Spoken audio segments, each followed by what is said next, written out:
What's going on, guys? Andrew Piluk Hockey here. I am back with another video. Today we're going to be looking at the best power play performers in the NHL this season. So I've got the points here in front of me. I'm recording this on Wednesday, March 14th. So if some of these numbers change throughout the days and weeks, it's obviously because more power plays, more points, more games going on.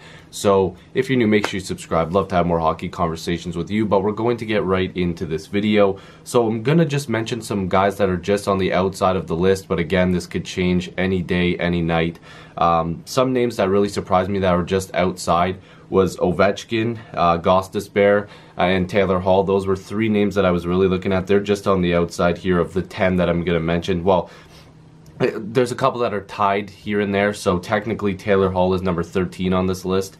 There's a three-way tie for 10th place, a two-way tie for second, and a two-way tie for fourth.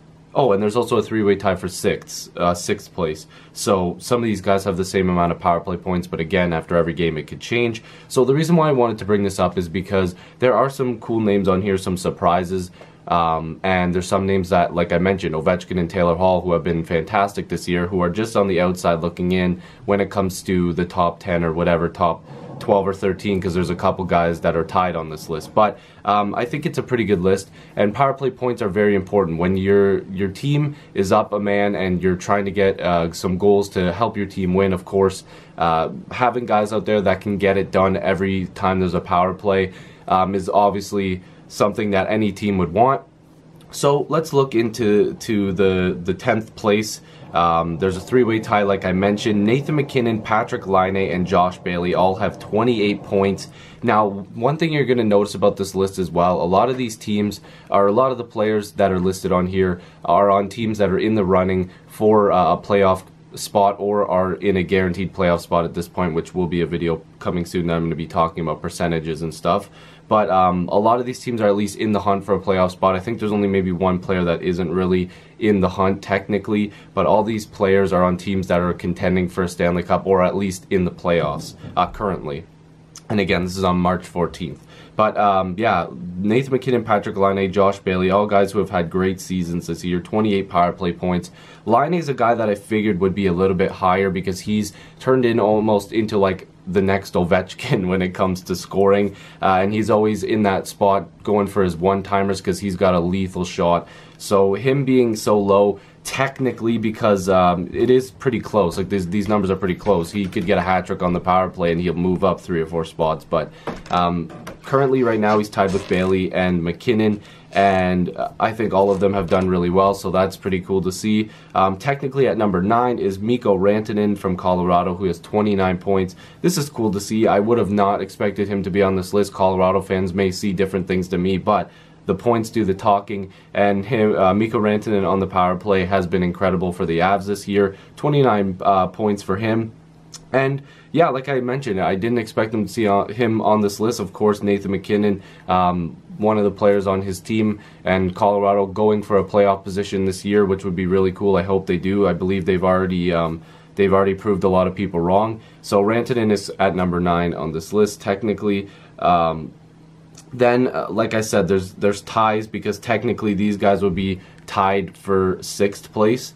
Because how many players am I going to mention here? Hold on. 1, 2, 3, 4, 5, 6, 7, 8, 9, 10, 11, 12. So technically I'm going to be naming 12 players. But the next on the list is Steven Stamkos, Nikita Kucherov, and Claude Giroux, who all have 32 points. There's a slight jump there. Again, great player. Giroux also has a very good shot. Kucherov and Stamkos, of course, both on the Tampa Bay Lightning. But Giroux, it's good to see Philadelphia in contention as well. Him having this many power play points is not a huge surprise. Like most of these guys now, it's like it's not really a big surprise for basically anybody on this list. And by the way, I'm using, surprisingly enough, I seen the tweet from, I believe, the Hockey News listed this stuff, but I'm using the NBC Sports website if you want to look at the points. They've got it listed there. But yeah, Kucherov, Giroux, and Stamkos all having 32 points. They are effective on the power play. Stamkos is another guy that likes to set up and get a one-timer off.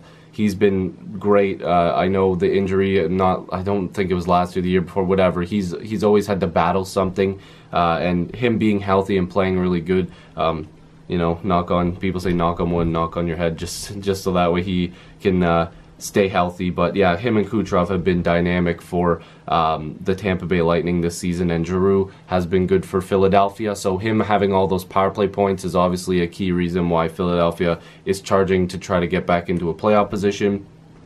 The next player is Jakub Voracek, the teammate of Claude Giroux, and also Yevgeny Malkin. They both have 33 points. They're technically tied for 4th on this list.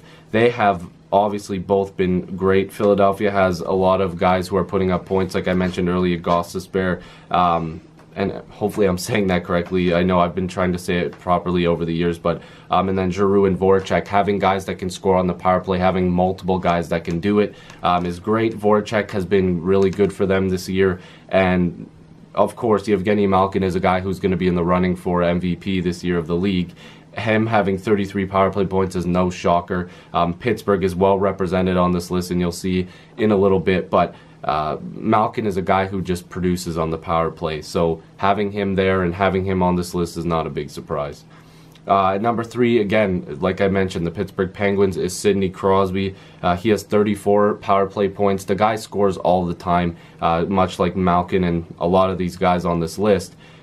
Crosby finds ways to get things done, and on the power play, if you watch Pittsburgh quite a lot, you'll see Crosby is a guy that finds ways to score. He makes plays. He just creates offense, and him being on this list, I don't know what else to say. The guy's the best player in the world, and he's good in all situations. Tied for 1st is, again, a Pittsburgh Penguin in Phil Kessel and Blake Wheeler, who is a highly underrated player in my opinion, much like Kessel actually. Both have 36 power play points.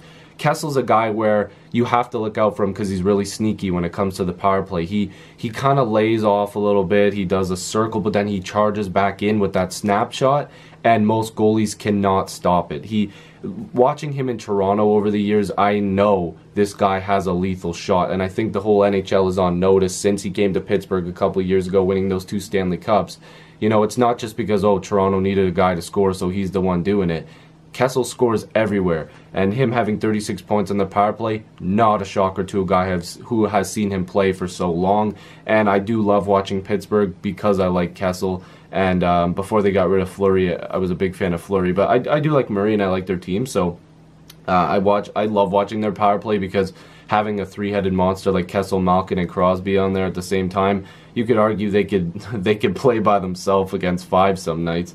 But Blake Wheeler, I don't know how much I could say on this guy. I really want to make a video just dedicated to him because he is a key reason why Winnipeg is where they are right now.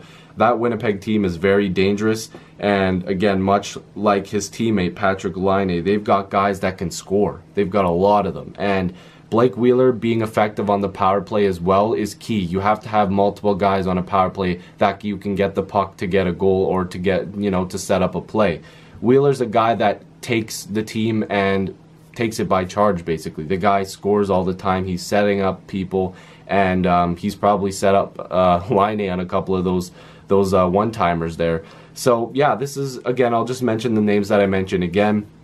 McKinnon, Laine, and Bailey, all with 28 points. Rantanen with 29. Stamkos and Kucherov and Giroux, all with 32. Voracek with 33. Malkin with 33. Crosby with 34. And Wheeler and Kessel at number 1 with 36. So let me know what you guys think about these stat videos. Again, this was recorded on March 14th, so the numbers will be different. But let me know what you guys think. Videos coming every single day. Hopefully, I will be uploading Leaf game reviews. A lot of people have been wanting them again, so I will do that, even though there was a little bit of a disagreement. Some people didn't like it. But yeah, I'm going to be giving you guys my opinion on Leaf games coming up, so let me know what you guys think. If you're new, please subscribe.